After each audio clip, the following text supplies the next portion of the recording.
One Piece анимесін көріп бастағаныңызға қанша уақыт болды? One Piece анимесін бүгінгі тақырып сізді қызықтырып тұр деген ойдамын. Арнамызға жазылып қоңырауша түймешесін басып қойыңыз. Ал біз бастаймыз.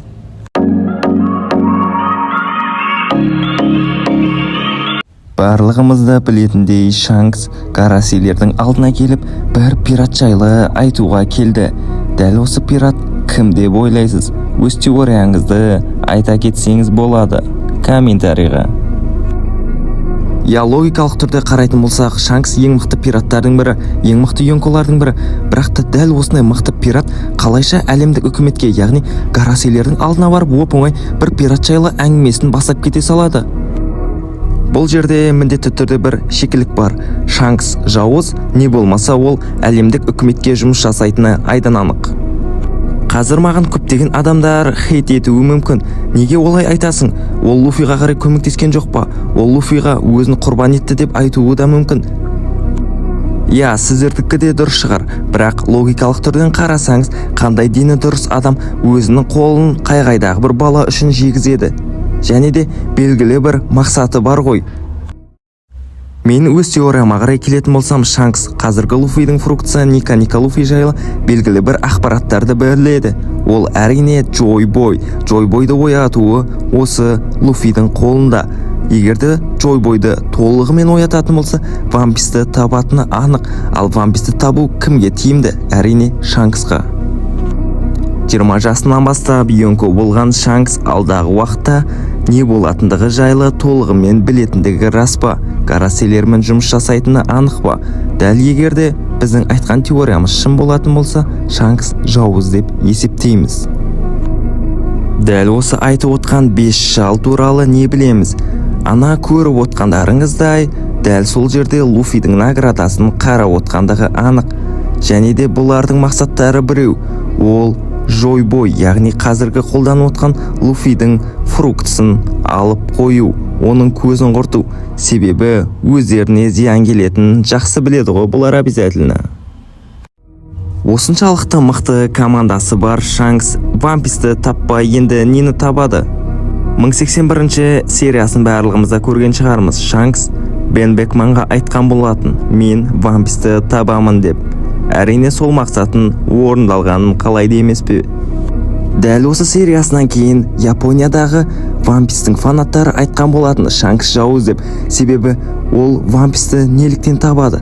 One Piece'ті табатындар тек қана жауыз адамдар деп есептелініп жатыр. Осындай теорияға қалай қарайсыз? Өз ойыңызды әлбетте комментарийға.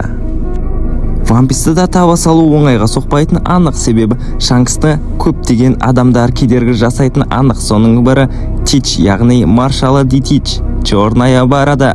Бұл да осал адамдардың бірі емес. Бұның да мақсаты One Piece'ті тауып, алдындағы қарсыластарының барлығын жайпап, шайқап, жеп, барлығын да тасталқанын шығарып, өзі король пиратов атануы.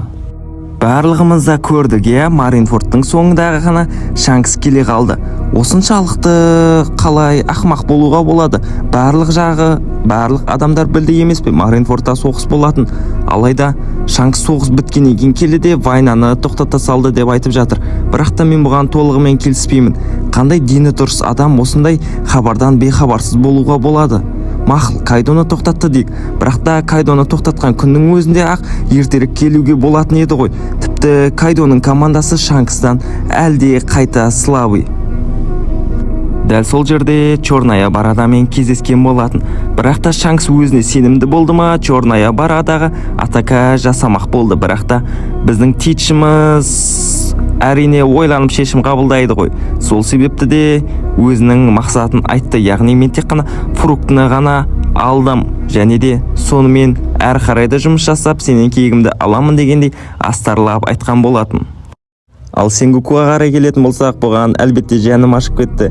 Қай-қайдағы жоқ пираттар келіп, бұның қамалын тас-талқан етіп кете салды ғой. Ал жарайды, енді әрі қарайды жалғастыратын болсақ, Шанкс 100% жауыз болады. Себебі енді алдағы уақытта One Piece'ті табамын деп айтып қойды ғой. Енді әрі қарайды әрекетін жасап жатыр. Бірақ та бұның наградасы толығымен өскен жоқ. Мысалға Луфидікі күн сайын өсіп жатқан болса, Шанкстікі әлі сол баяғы 4,5 миллиард бели болып тұр. Шанкстың кішігірім өміріне қарай келетін болсақ, баяғыда Роджер мен Шебектің шайқасқандығын барлығымызда естіген шығармыз. Дәл сол шайқаста Роджер Шебекті жеңіп, соның кемесінен осы қызыл шашты баланы, яғни Шанксты тауып алған деген теориялар бар. Яғни бұл Шанкс Шебектің баласы болуы мүмкін дегенге келісер ме едіңіз? Көзінің астындағы шырамға ие болған бұл Шанкс алдағы уақытта да One Piece'ті табамын деген өзінің іштей бала күнінен бері, яғни Роджермен кездескеннен бері өзінің бір белгілі бір серті бар секілді. Ал қасындағы Баги болатын болса, онымен шайқаспайтын секілді. Себебі екеуі де бір, қалай айтсам екен, бір қу секілді. Екеуі One Piece'ті тауып соңында өздері бөлісіп алама, сондай бір теорияларда естіген едік. Егерде Шанкс шынымен де әлемдік үкіметке жұмыс жасайтын болса, бұл Роджерге иттік жасағанмен бірдей емес пе? Егерде ол әлемдік үкіметке қарай жұмыс жасайтын болса, не болмаса One Piece'ті табатын болса, бұл қайсысына қарай өтеді? Мен бұл жағы түкте түсініксіз болып кетті, шынына қарай келетін болсақ. Гарп, Сенгоку, Грин Булл, Тич, барлық көптеген атақты пираттар мен адмиралдар Шанксты өз атымен атамайды, яғни оны тек қана қызыл шашы, красноволосый деп қана айтатынын сіздер естіп едіңіздер. Егерде One Piece'ті толығымен мұқият көріп оқитын болсаңыздар, оны тек қана қызыл шашты дейді. Ешқандай адам Шанкс деп атаған емес. Осы Шанкс алдағы уақытта Гарасейлермен шайқасады ма? Себебі бұл бәрібір де пират қой, бұны Гарасейлер түсініп отырма. Не болмаса бұл қалайша One Piece'ті табамын деп Бекманға айтады да, әлемдік үкіметтің алдына келіп бір пират жайлы оп-оңай айта салуға болады. Менің шынымды айтсам, өзімнің миым қатып кетті. Өз ойларыңызды комментарийға қарай жазсаңыздар, себебі сіздердің де теорияларыңызды естігім келеді. Мен сіздерге 100% айта аламын. Осы Шанкстың айтып отқан пираты ол әрине Луфи. Яғни бала күннен бері осы Луфиді аңдып келе жатқан Шанкс One Piece'ті табатындығына сенімді. Шанкс осы Луфиді әрине қолданып жүр, себебі Луфи король пиратов болады. Король пиратов болған адам One Piece'ті табады. Дәл сол One Piece'ті тапқан кезде оп-оңай Шанкс келеді де Луфимен шайқасып бір жерін айырамын деп ойлап отқан шығар. Бірақ та ол ойы жүзеге аспасын деп біз тілейміз. Дәл осы видеода айтатынымыз, енді алдағы уақытта Луфи король пират болатындығына сенімдіміз. Бірақ та One Piece'тің авторы ода айтқан болатын. Дәл осы One Piece анимесінде, яғни аниме тарихында болмаған ең үлкен соғысты жасаймын деп отыр.